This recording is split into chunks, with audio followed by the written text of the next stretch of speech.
जय भीम, जय भीम, जय भीम। दिल्ली के कोने कोने से आए हुए सभी भाइयों, बहनों, माताओं, बुजुर्गों, बच्चों, आप सब लोगों को मेरा नमस्कार, सबको मेरा प्रणाम। जय भीम। आज बाबा साहब का जन्मदिन है। हम लोग यहाँ हर्षोल्लास से उनका जन्मदिन मनाने के लिए एकत्रित हुए हैं। अभी हमने इतना शानदार कार्यक्रम देखा बाबा साहब की याद में। उन सभी कलाकारों को मैं बहुत बहुत बधाई देना चाहता हूँ जिन्होंने ये कार्यक्रम किया। बचपन से मैं बाबा साहब का बहुत बड़ा भक्त रहा हूँ। उनके जीवन को, उनके विचारों को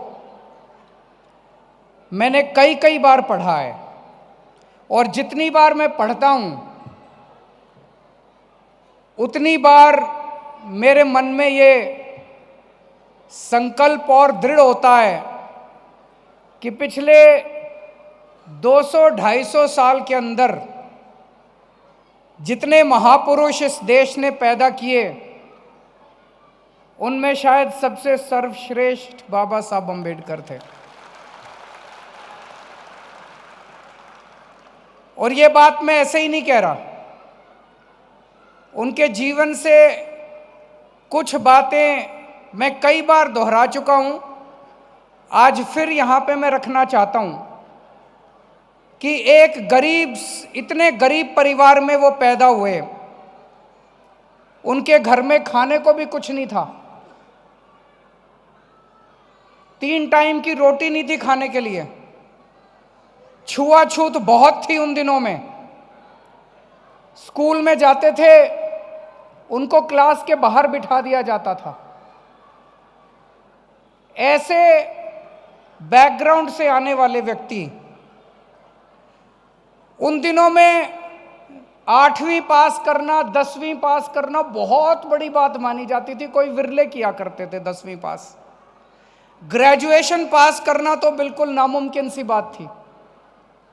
इतने गरीब दलित समाज से आने वाले व्यक्ति ने ग्रेजुएशन करी और 1913-14 में वो अमेरिका में कोलंबिया यूनिवर्सिटी में पढ़ने के लिए चले गए। कोलंबिया यूनिवर्सिटी में आज के दिन, आज हम 2022 में जी रहे हैं, 2022 में यहाँ इतने सारे युवा बैठे हैं, इतने सारे लोग बैठे हैं। आप लोग अपने बच्चे, आज भी एडमिशन मिलना आसान काम नहीं है।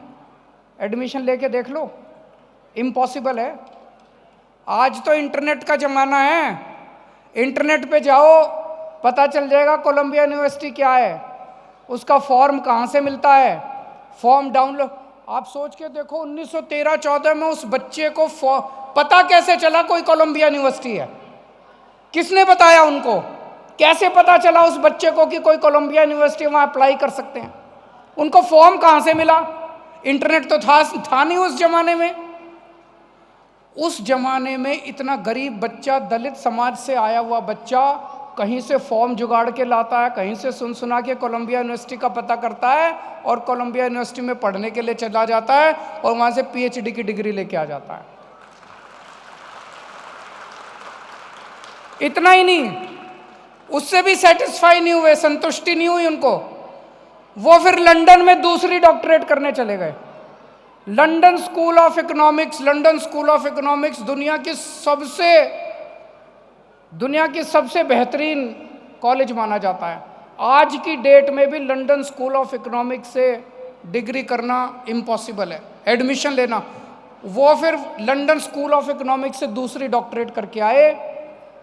इतना पढ़ा लिखा आदमी, इतना गरीब परिवार का आदमी, मेरे को तो अभी भी यकीन नहीं होता ऐसा आदमी इस धरती पे पैदा हुआ था। तो जब मैं कहता हूं कि मैं उनसे बहुत प्रेरित हूं, मैं कोई हवा में कहने के लिए भाई आज उनका जन्म दिवस है, मेरे को कुछ बोलना है, इसलिए नहीं बोलता। मैं एक्चुअली उनसे बहुत प्रभावित हूँ। तो इस साल 26 जनवरी को हमारी सरकार ने निर्णय लिया, 26 जनवरी को मैंने ऐलान किया कि दिल्ली सरकार के हर दफ्तर में बाबा साहब अंबेडकर और भगत सिंह की तस्वीर लगाई जाएगी।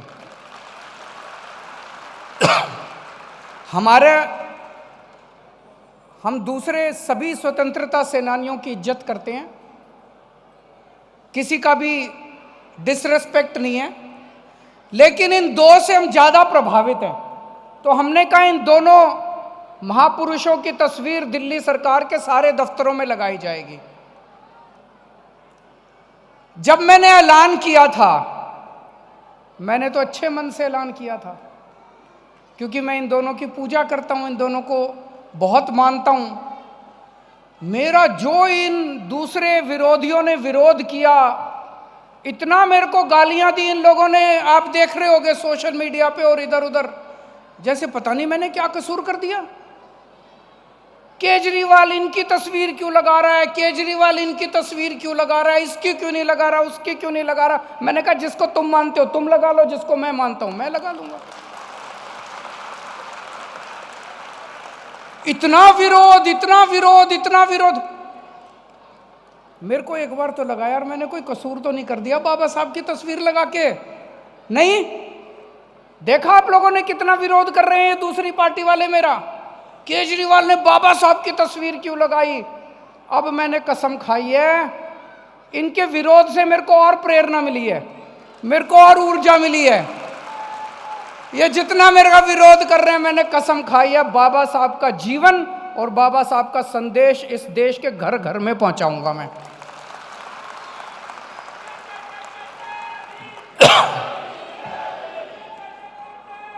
तुम जितना विरोध करोगे, तुम जितना विरोध करोगे उतना हम और डट के घर घर के अंदर पहुंचाएंगे। अभी बाबा साहब का हमने नाटक किया था, देखा आप लोगों ने नाटक? किस किस ने देखा, जरा हाथ खड़े करो। सारे देख के आए हैं, कैसा लगा? शानदार, शानदार था कि नहीं था? कहते हैं दुनिया में, अपने देश में नहीं, दुनिया में, पूरी दुनिया में इतना भव्य नाटक बाबा साहब अंबेडकर का पिछले 75 साल में पहली बार हुआ है। मैं फक्र के साथ सीना चौड़ा करके कहता हूं कि तुम विरोध करो, हम बाबा साहब के और नाटक दिखाएंगे। पूरे दिल्ली के अंदर सारे सरकारी स्कूलों में हमने बाबा साहब की पढ़ाई कंपलसरी कर दी। बच्चों को पढ़ा रहे हैं बाबा साहब के जीवन के बारे में, खूब पढ़ा रहे हैं। बाबा साहब खुद तो खूब पढ़े, और इतना पढ़ने के बाद उन्होंने अपने जीवन में ये अनुभव किया कि जब तक कोई भी बच्चे को अच्छी पढ़ाई नहीं मिलेगी तब तक उसकी जिंदगी नहीं बन सकती, तब तक उसका उत्थान नहीं हो सकता, उस बच्चे का भी, परिवार का भी और देश का भी। देश भी तभी आगे बढ़ेगा जब गरीबों के और अमीरों के बच्चों को एक जैसी और अच्छी शिक्षा मिलेगी। परिवारों का भी तभी भला होगा जब उस परिवार के बच्चे अच्छी शिक्षा पाएंगे। तो बाबा साहब का सपना था, बाबा साहब का सपना था कि हर बच्चे को इस देश में, चाहे वो गरीब का बच्चा हो, अमीर का बच्चा हो, सबको अच्छी शिक्षा मिलनी चाहिए। और हमारे नेताओं ने क्या करा? हमारे नेताओं ने आज़ादी के बाद दो किस्म की शिक्षा प्रणाली चालू कर दी इस देश में। एक शिक्षा प्रणाली गरीबों के लिए और एक पैसे वालों के लिए। जिसके पास पैसे वो अपने बच्चों को प्राइवेट स्कूल में भेजो, जो गरीब अपने बच्चों को सरकारी स्कूल में भेजो। और सरकारी स्कूल जानबूझ के 75 साल में बेड़ा गर्क कर दिया इन्होंने सरकारी स्कूलों का। ये चाहते थे, हमारे देश के नेता और पार्टियां, ये षड्यंत्र रचा गया है हमारे देश के अंदर गरीबों के खिलाफ, दलितों के खिलाफ, कि इनके गरीबों के बच्चे गरीब रहने चाहिए। इनके साथ बैठो, कहते हैं कि ये गरीबों के हाथ में पैसा आ गया इनका सिर चढ़ जाएगा, ऐसी बातें करते नहीं करते। ये अमीर पैसे वाले, इनके साथ बैठो कमरे में, कहते हैं इनके बच्चों को इनको अच्छी शिक्षा मिल गई, सर चढ़ जाएगा, लेबर की दाम बढ़ जाएंगे। अरे तुम्हारे दाम इतने बढ़ गए, तुम लेबर को पैसे देते टाइम तुम्हारी नानी याद आती है। तो जानबूझ के गरीबों को गरीब रखा गया, गरीबों को शिक्षा नहीं दी गई। गरीबों को शिक्षा मिल जाएगी, गरीबों के बच्चे डॉक्टर बनेंगे, गरीबों के बच्चे इंजीनियर बनेंगे, इन्होंने जानबूझ के कहा। जब हमारी सरकार बनी दिल्ली में, मेरे ऊपर बड़ा प्रेशर आया। हमारे दोस्तों ने, हमारे जान पहचान वालों ने कहा ऐसा करो जी, हम चाहते थे कि गरीबों को और अमीरों को एक जैसी शिक्षा मिले। मेरे को कई लोगों ने कहा जी एक कानून ले आओ, उस कानून में ये कर दो कि आईएएस अफसरों के बच्चे, मंत्रियों के बच्चे, एमएलए के बच्चे सारे सरकारी स्कूल में पढ़ेंगे। बोले अगर ऐसा हो गया तो सारे सरकारी स्कूल ठीक हो जाएंगे। मैंने कहा सरकारी स्कूल ऐसे ठीक नहीं होंगे। मैंने उनकी बात नहीं मानी। मैंने कहा मैं ऐसे करूंगा कि सारे सरकारी स्कूल इतने शानदार कर दूंगा कि मंत्री और आईएएस अफसर अपने आप अपनी मर्जी से अपने बच्चों को सरकारी स्कूल में पढ़ाएंगे। हम ये संकल्प लेके चले कि ऐसे स्कूल बनाएंगे, सरकारी स्कूल ऐसे कर देंगे, आईएएस अफसर, मंत्री, एमएलए अपनी मर्जी से अपने बच्चों को सरकारी स्कूल में पढ़ाना शुरू। दोस्तों उस टाइम संकल्प था, मन में भावना थी, लेकिन हमें यह नहीं पता था इतनी जल्दी हो जाएगा। 5 साल के अंदर हमने दिल्ली के सरकारी स्कूल इतने शानदार कर दिए।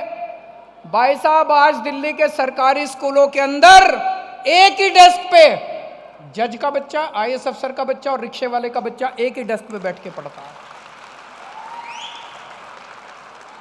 इस साल ये भारत के इतिहास में पहली बार हो रहा है। इस साल 4.25 लाख बच्चों ने अपने नाम प्राइवेट स्कूल से कटवा के सरकारी स्कूल में भर्ती कराया। जब हमारी सरकार बनी थी 2015 में, मेरे घर के बाहर लाइन लगा करती थी। कोई कहता था जी सिफारिश कर दो, मेरे बच्चे का डीपीएस में करा दो, सिफारिश कर दो, मेरे बच्चे का फलाने स्कूल में करा दो, उस स्कूल में करा दो। आज मेरे घर के बाहर लाइन लगती है जी मेरे बच्चे का सरकारी स्कूल में करा दो, इस सरकारी स्कूल में करा दो, उस सरकारी स्कूल में करा दो। जमाना बदल गया।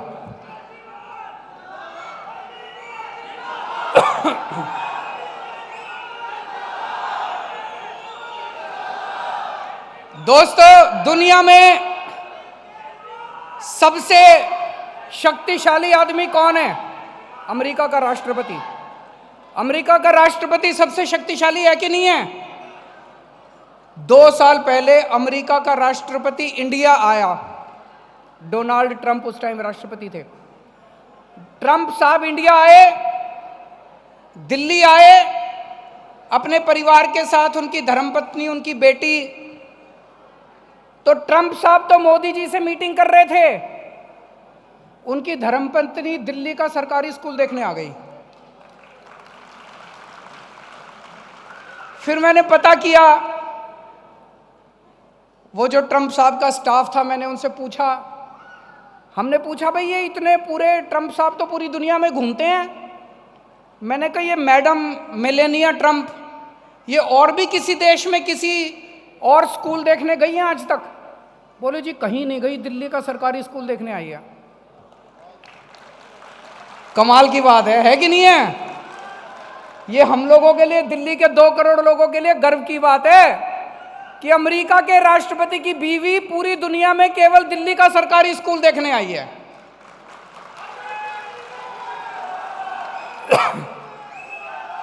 अभी थोड़े दिन पहले आपने पढ़ा होगा, तमिलनाडु के मुख्यमंत्री स्टैलिन साहब, वो दिल्ली के सरकारी स्कूल देखने के लिए आए। सोमवार को 18 तारीख को पंजाब के नए मुख्यमंत्री भगवंत मान जी, वो अपना सारे अफसरों को लेके दिखाने ला रहे हैं दिल्ली के सरकारी स्कूल की, देखो ऐसे स्कूल हैं, हमें भी ऐसे ही बनाने हैं। तो बाबा साहब का सपना था कि हर बच्चे को अच्छी शिक्षा मिलनी चाहिए। 70 साल में इन्होंने षड्यंत्र करके गरीबों के बच्चों को अनपढ़ रखने का षड्यंत्र रचा गया। मैंने कसम खाई है, मैं कई जगह बोल चुका कि बाबा साहब का सपना मैं पूरा करूंगा, इस देश के हर बच्चे को अच्छी से अच्छी शिक्षा दिला के रहेंगे। आज अभी आपने देखा, हमने स्टेज पे कुछ बच्चों का सम्मान किया। ये क्या था? हमने एक योजना लागू की है, बड़ी शानदार योजना है, उसका नाम है जय भीम मुख्यमंत्री प्रतिभा विकास योजना। ये योजना क्या है? मैं 12वीं करने के बाद मैंने IIT में पढ़ाई करी। 1985 में मेरा एडमिशन हुआ था। मेरे को याद है IIT में एडमिशन, इंजीनियरिंग में एडमिशन लेना इतना मुश्किल होता था, इतना मुश्किल होता था, आज भी है। मैंने दो कोचिंग करी थी, दो कोचिंग इंस्टीट्यूट से मैंने कोचिंग करी थी। लेकिन ऊपर वाले की किस्मत है कि मैं ऐसे परिवार में जन्मा जहाँ मेरे माता पिता के पास साधन थे, वो मेरे को दो कोचिंग करा पाए। इस देश में बहुत गरीब बच्चे हैं, दलितों के बच्चे हैं, जो इंटेलिजेंट तो बहुत हैं, माँ बाप के पास पैसे नहीं हैं। वो 12वीं करते हैं, उनका सपना है, वो भी चाहते हैं, उनके भी ख्वाहिशें हैं कि इंजीनियर बने, डॉक्टर बने, वकील बने, पर बिना कोचिंग के ज़माना इतना कॉम्पिटिटिव हो गया, इतना कॉम्पिटिटिव हो गया कि इंटेलिजेंट बच्चे भी नहीं पास हो पाते। एक कोचिंग के 2.5 लाख, 3 लाख, 4 लाख रुपए लगते हैं कि कोचिंग के। तो हमने तय किया कि गरीबों के, दलितों के बच्चों को कोचिंग सरकार देगी। मैंने कहा जाके एडमिशन ले लो कोचिंग इंस्टीट्यूट में, एडमिशन की पर्ची दिखा दो और तुम्हारा सारा खर्चा हम देंगे। तो 12वीं के बाद आप इंजीनियरिंग करना चाहते हो, मेडिकल करना चाहते हो, कुछ भी करना चाहते हो, या ग्रेजुएशन के बाद रेलवे के पेपर देने हैं, बैंकिंग के पेपर देने हैं, क्लरिकल पेपर देने हैं, सिविल सर्विसेज के पेपर देने हैं, पुलिस की भर्ती के पेपर देने हैं, कोई भी पेपर देने हैं, अगर आपको कोचिंग करनी है, आप अपना एडमिशन ले लो कोचिंग इंस्टीट्यूट में, पैसे हम देंगे। 13,000 बच्चे, 13,000 बच्चे अभी तक इसका फायदा उठा चुके हैं। सोचो, इतने बच्चों का भविष्य बन गया। अगर इनको ये कोचिंग नहीं मिली होती तो शायद, पता नहीं, हो सकता फिर भी इंटेलिजेंट बच्चे हो सकता हो गया होता, लेकिन कई बच्चों का नहीं भी होता। तो हर बच्चे को अच्छी से अच्छी शिक्षा मिले, हर बच्चे को अच्छे से अच्छा अवसर मिले, हमारी ये पूरी कोशिश है। आज बाबा साहब अम्बेडकर का इतना भव्य कार्यक्रम हुआ, मुझे बहुत अच्छा लगा। आप सब लोग इस कार्यक्रम में आए, हम सब ने मिलकर इतना शानदार तरीके से उनका जन्मदिन मनाया। अब हम सब लोगों को प्रण ये लेना है कि बाबा साहब का जो सपना था कि इस देश के हर बच्चे को अच्छी शिक्षा मिले, हमें वो सपना भी पूरा करना है और बाबा साहब का संदेश, उनके जीवन के बारे में एक एक घर के अंदर पहुंचाना है। जय भीम।